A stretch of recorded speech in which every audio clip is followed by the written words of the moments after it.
what's good? We're back in this thing. Today we're going to be going over this transition that I did for the Split Mind vlog episode 2. We had a studio session with Jazz Cartier and I took a bunch of videos and some photos, and I wanted to use a transition of using the photos that I took from the studio session and just put paper on them and have it kind of like rip in and out. It was a good way to like show 4 or 5 photos pretty quickly without wasting a bunch of time, and it also looks cool and serves as a transition. I'll have a link to that video below if you want to watch the full video. I shoot and edit all of the Split Mind weekly vlogs, and I'm also doing one vlog a week on my channel, so I'll have that linked below as well. I'd really appreciate it if you guys went and checked out my vlogs, just because I'm just trying to branch out from doing tutorials. I'm going to continue doing tutorials, but I just want to try out other content. And it seems like everyone that's clicked on the videos has really liked the videos, but since they're not like, you know, it doesn't have Adobe Premiere Pro or Photoshop or whatever in the thumbnail and stuff, people just aren't clicking on it as much. So if you see one of those videos, give it a shot. I'll have them linked below. I think I already have 2 vlogs out since I've been in LA. One just showcasing the road trip, because I drove all the way from Chicago to here, that's a pretty cool one. And then my first day out in LA was actually really cool. Woke up, showed the sunset. I showed the view from my desk actually, which is insane. I'll show you a little sneak peek of that. You probably won't be able to see much, but if you want to see more of that, definitely click the vlog, because the first day out in LA, I actually woke up before the sunrise rising over the city, which is really cool. And then I think I actually closed the vlog out with the sunset. And the view from this house is absolutely insane. That's why, if you have noticed, I'm at a new location. I actually got these barriers, so if my roommates are like walking through in the living room or whatever, you don't see it. And I think it looks kind of cool. I don't know what you guys think. Let me know if I should keep these up or not.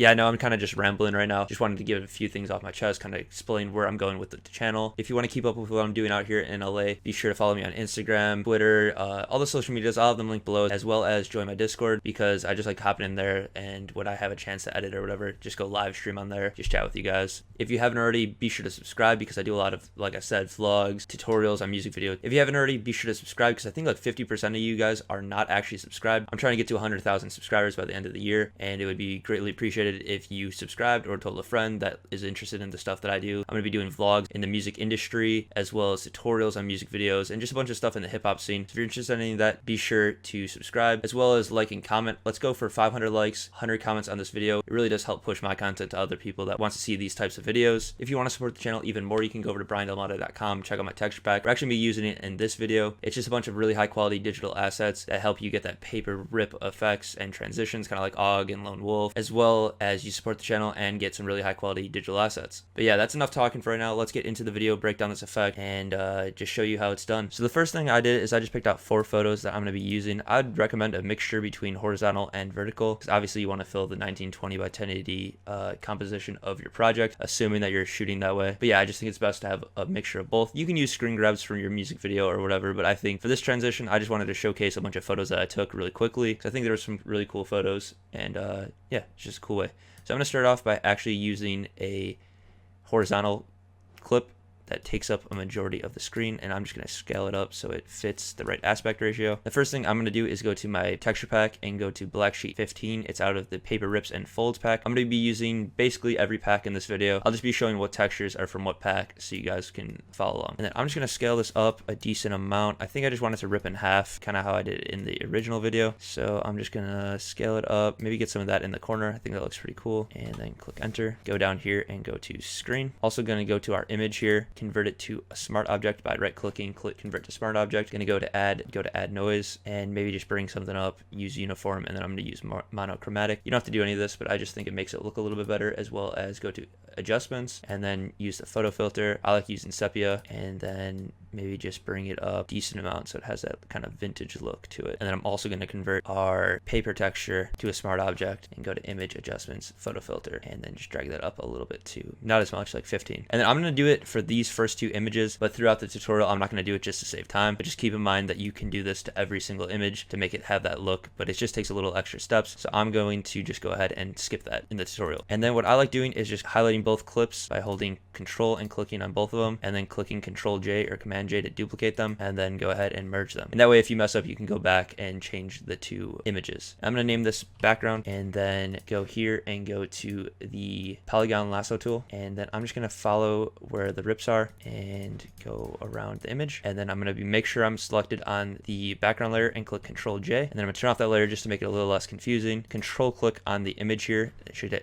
bring up the marching ants around here, then Control Shift I, which is what it's going to do is it's going to invert the mask. So now it's just masking everything down here, and then making sure to click on the background layer and then Control J to duplicate it. That way you have two separate parts here, and I'm going to name this one bot and then one top. I'm also going to be going now to my tape pack and going to the clear tape, and I'm just going to drag on one of these clear tapes. It kind of just gives it a cool, so when it like rips on or whatever, it like has the tape like it's taped together. And then I always put that to screen. It doesn't really make much of a difference here, but when there's a video clip behind it, sometimes it does change how it looks actually. So I just do it just in case, but it's not really necessary. And then I'm just going to name this one tape. That way it just, the reason I'm naming it 1 is because it's going to be the first thing to pop up in the sequence, and we're just going to import the whole PSD file. So it's going to make it a lot easier. Just trust me with this, and whatever you want to pop up in order, just name it the first number. And then I'm going to go find our second image here. I'm going to use this photo of Jazz kind of playing some chess and scale it up around here. This is where I put it last time. Doesn't have to be exactly perfect, but that's where I want it, so that's what I'm going to do. And then name this 2. And then going back to my pack here, I'm going to go to the paper rips and folds pack and use, I like this one a lot. It separates it into 4. There's a few that separate it into 4 or even more parts, so feel free to use these ones. For this, you can use this one. You can basically use whatever one you want. It's all the same concept. I just want to split this one into 4 pieces. I think it's cool and makes the transition a little bit longer. And then what I'm going to do is drag the image above the black sheet 2 and then go right click and create clipping mask. And what that's going to do is just have the image cut off wherever the overlay is, and then turn your image to screen, and now you can see wherever you drag, it won't go out of the boundary of the image, or of the paper. So I'm just going to scale it up a little bit and move it right where I want it. And like I said, remember you can do the photo filter and grain to all these. I'm going to skip that step just for the sake of tutorial. And then I always like Control J just to duplicate them to make a safety layer, just in case you want to go back and change them. And I just drag them below everything. And then I'm going to go ahead and merge these layers, name this one 2. And then again, just going through, I like going in the 4 ones where they're split into 4. Cutting it in half first, so then there you see it has the top image, and then selecting another one of the segments and clicking Control J and then turning off that, so you just see this. I named this 2 top right. I just like to be as descriptive as possible with it. I meant top left, oops. And then you can see if you turn back on the top layer where it has both of them, where you just cut it in half, it will have the left and right, and you don't want that. You want it to just be the top right now. So what I did is control click on the top left one, and that should give marching ants around that area, and then go back down to the layer that has both of them, like this layer right here, and then click delete. And then you can Control D to get rid of that. And sometimes it has this outline. It's not really noticeable in the transition since it's really fast, but if you want to be a perfectionist and fix everything, you can go through and just erase that. And then name this one 2 top right, and then you can see them together. You got the left and the right. And then going back into the image, you see that you have the full image still. So I just go through, just cut the bottom half out, click Control J, and then I'm going to go ahead and delete that overall full image here. So now we just have these 2 sections at the bottom. Again, just going through paper into 2 segments here, Control J, and now you can see you got the 2 bot left, and then this full one. So I'm going to Control click here, again, erase the outside here, and then name this one 2 bot right. And then if you turn those all on together, you can see that you have the image created together. And then I just like spacing them out a little bit and kind of give it that little roughness. And then one thing you can do is what I did in the actual transition, is just go through and make the edges not like super precise. That way it doesn't look like just like you cut it like with a pair of scissors or something. It actually looks kind of ripped. I think it gives it a pretty cool look. The eraser I'm using is from the Mega Pack on the Adobe website. I have it linked in like almost all of my paper transitions, and if I remember, I will have it linked in this one. It's free for all Adobe users, and the brush I'm using is Kyle Eraser Natural Edge. You honestly, with how quick the transition is, don't really have to do it depending on how in depth you want to make this transition. I think it does make it look a lot better, but in the end of the day, it's only up for a few frames anyways. So if you want to save some time and you just gotta get the transition over with, then you can go ahead and skip this step. But I do think it's worth it. Any project that I'm going to be doing, I'm going to make sure I go ahead and do that for all the edges. And then I'm just going to go and find a piece of tape that I like. I think I'm going to use some masking tape, maybe masking tape 5 for my tape pack. All the assets that I'm using will be linked in the description as well, briandelmata.com. And I'm just going to go ahead and a tape like that, and then make sure to name that 2 tape. Then going back to our images, I recommend a mixture of horizontal and vertical because I'm going to use this image, even though it's a vertical image, just used as a horizontal one, just to kind of make a little bit of difference in the actual transition and stuff. I think it looks better that way if you have a mixture of both. So I'm going to go ahead and do that. And then going to my pack again, I'm going to be using the paper rips and folds. I'm going to be using one of the ones that has the 3 rips. I think I like black sheet 1 for this. Scale it here. And then I just roughly make it the same size as the image. And then again, go to our image, create a clipping mask over the black sheet, and turn our image to screen. And you can see that it has that effect already. And remember, you can be going through and adding the photo filter and the grain for this. Like I said, I'm just not doing it for the tutorial, just so we don't have to keep on skipping or keep on doing that step over and over again. Then again, Control J, bring them to the bottom and turn off the layers, just so if you want to go back and change it, you can. Go ahead and merge these layers and name this one 3. And then sometimes for this part, I actually do use the pen tool depending on how rough the edges or whatever. For right now, I'm just going to use the polygon tool still, and then I'm going to control click on the top layer that I just did, click on the overall image and click delete, and then go through here and do this again. Click Control J and then control click on that, go to the one that has the 2, click delete, and then Control D to let go of that. And then I'm going to name this one 3 top, 3 mid, 3 bot. Turning on all the layers, going to the move tool. I'm just going to space them out a little bit. You can even have them like a little horizontal and stuff out of the way. I think that looks pretty good. I'm not going to go through and do the rough edges just for the sake of tutorial. I think that's pretty important to do. Then going back, I'm going to add some tape. I just think the tape looks good. I'm going to go through and use some of the reflective tape here actually, just to kind of change it up a bit. I'm going to use reflective tape 5 here. Drag this above and then go and drag it on somewhere you think looks good. And then I'm going to do one last one for the tutorial. I think the minimum you should do is probably 4. If you do any less, it's going to be a little quick of a transition. Honestly, even 4 is pretty quick. And then I'm going to just make sure to name that reflective tape 3 tape, just so it doesn't get confusing. And then I'm gonna rip this one in half, I think, kind of how I did the first one. You can like overlap them and stuff. I think it looks cool. Basically just play around with the layout. You'll find something that eventually looks good. Going back into my paper rips and folds pack, I'm gonna be using black sheet 2. This one only has 1 rip and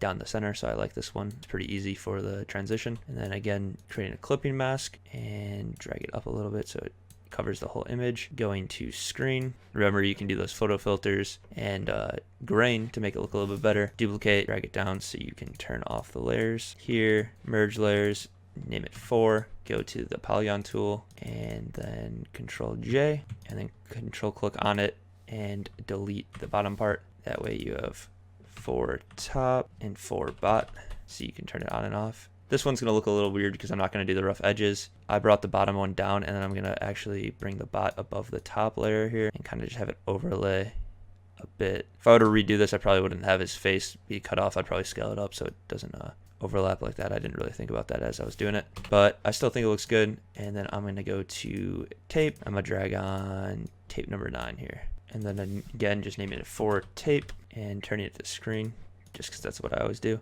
and just adjusting our thing a little bit more. And that's pretty much it for the Photoshop portion of the effect. I'm going to go ahead and save this. As paper layers, and make sure to save it as a PSD. That way it'll be really easy to open up in Premiere. And then I just pulled up 2 clips in Premiere here just to transition between. That's how I use this effect. I think it looks good that way. And then I'm just going to find where I've saved that Photoshop file and make sure to open the Photoshop file in Premiere. When I ask you to import layers, make sure to click individual layer and then just make sure that all the ones you want in there are selected. That's why I hide all the duplicates so it doesn't actually bring in the duplicates. And then I'm going to go ahead and click OK, and it's going to make a folder with all your images in here. And then once you get into the folder, I like dragging on and not even worrying about the transition at first. I just like going 3 frames, 2 or 3 frames for each transition. For the first few, I do 3, and then you can speed it up to 2. And 1, 2, 3.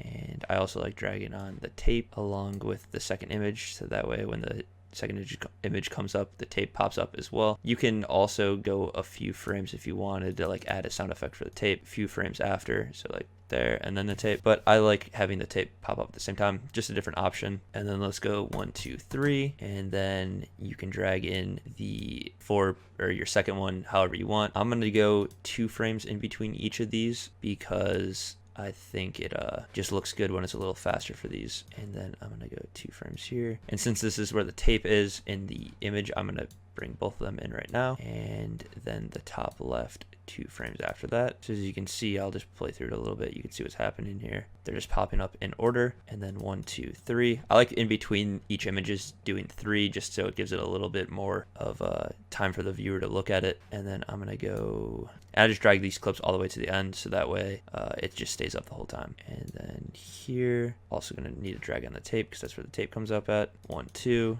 And then go to our final layer for this one. And then 1, 2, 3. We'll do the top layer first because we wanted the bottom layer to overlap it. 1, 2, and then drag in the image as well as the tape that goes along with it here. And just drag that out. And then what I like to do is go ahead and highlight all your paper layers. So I just start from the bottom and then drag up. And then go ahead and right click and click nest. And just name this paper stack or something easy to remember. And then that way it clears up your timeline a lot, as well as now you can add a little bit of movement to this as well. But you can see it comes in, and you can see that ugly thing because I didn't erase and I didn't take my time. But if you follow the steps I said, you'd be fine, and that shouldn't happen. And then once you're in the nested layer, I go to effects controls and click on scale. Since we know that the first one is 3 frames long, I go 1, 2 and keyframe right before it, and then scale in 105. I just like going up 5 because it's easy to remember. Go 1, 2 again because you know the next one's 3 frames away, and then 110. And the reason I'm adding a keyframe right before is so it jumps in like harshly. It doesn't slowly zoom in. And then every single one here is just 2 frames away. So I go 1 frame, add the keyframe, and then go 115, 1 frame, add the keyframe, 20, 1 frame, add the keyframe, 125, and then it should be 3 frames before the next one. So I go 2 frames, 1, 135, and then every single one after that's 2 frames. So I just go 1 frame, add the keyframe, 140. And I'm just realizing now that I normally do this at a 4K resolution, so the 5 is actually a lot less big of a zoom because this is like zooming in a lot. So maybe I just do like 2.5 per zoom depending on your resolution and everything. But this is just the concept, and you can obviously change the values of it to whatever you want.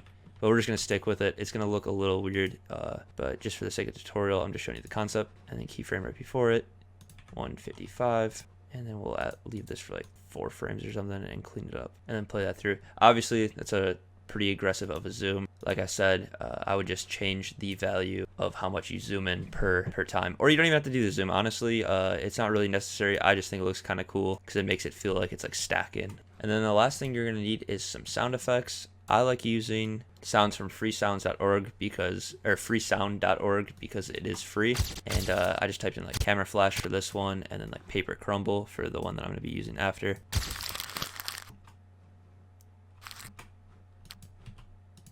And then you can change the volume of the sounds by just right clicking and going audio gain and adjust by. And I'm gonna make the flash by -5 and maybe the paper crumble as well by -5. It's easier to tweak when you have like audio playing, the audio that you're using behind it and stuff. That way you know how much you want it to get quiet or whatever. But right now I'm just showing you how to do it. And then also I used overlays from filmlooks.com, but I will go ahead and just show you a way to add a flash without that. So I just made a new adjustment layer. I'm going to drag it over where the transition starts, and I just need to drag the clip out a little bit longer because I forgot that the first one goes over the video. So just like that. And then I'm going to go to effects controls, I'm going to go to effects and type in contrast, and then drag on brightness and contrast, and then bring the brightness up to 100 right at the beginning of the transition. Keyframe the brightness, go like 2 frames back, make it 0, and then go 2 frames forward from the 100 and make it 0 as well. And then I'm just going to go ahead and Control V, Control C, Control V that, so it just duplicates it, so it makes it a little bit brighter. And then you can see that it has a transition. I'm going to go ahead and make it last like 4 frames instead. So I'm just dragging these last 2 ones out, 4 frames. And then the flash, I'm going to have it. And then I'm just going to drag the keyframes 1 frame ahead. So it's like an instant flash, and then it lasts a little bit longer. I think that looks cool.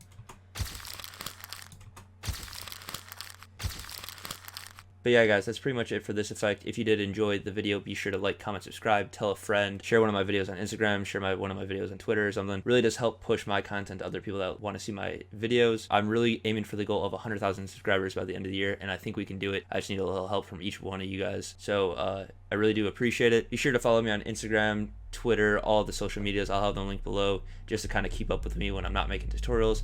I do a lot of cool stuff now that I'm out here in LA. Actually been doing stuff almost every single day. Down in Hollywood, went to Santa Monica the other day. It's just a cool way for you guys to connect with me outside of the YouTube videos. But yeah, guys, that's pretty much it for the video. Peace.